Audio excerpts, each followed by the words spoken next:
Okay, so the first off, we've got two transformations. So y equals mod x to y equals mod of 2 of x plus 3. Well, first thing I'll do is go from the x to the x plus 3, and that's inside the function. So that's going to be a translation of minus 3, so it goes the opposite way you expect. So minus 3 in the positive x direction. I might as well put that, i.e. 3 to the left.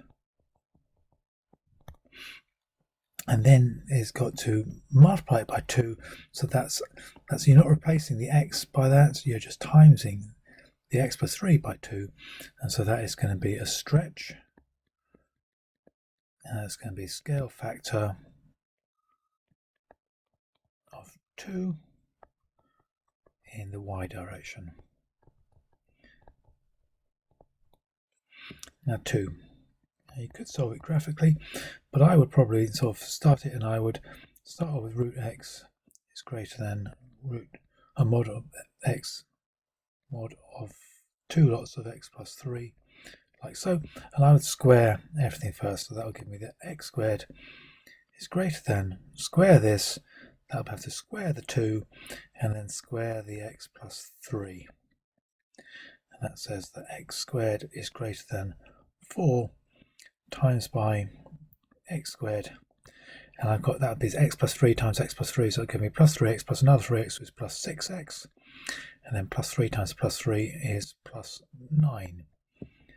Multiply that all out, so I get x squared is greater than 4x squared plus 24x plus 36. Take away, now you've got quadratic, so take away x squared from both sides, so 0 is greater than 3x squared plus 24x plus 36. Nicely, 3 goes into all of those, so 0 is greater than x squared plus 8x plus 12. At this stage here, I'd find out when it equals 0, and then have a look at the graph. So I want to have the roots of x squared plus 8x plus 12. When does it equal 0?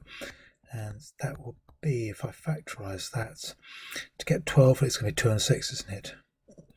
And they are both going to be positive. So I want to get 8x. So I'm going to get 0 is greater than x plus 2 or times x plus 6. And looking at the graph, when does it equal 0? It equals 0. That equals 0. So either x plus 2 equals 0 or x plus 6 equals 0.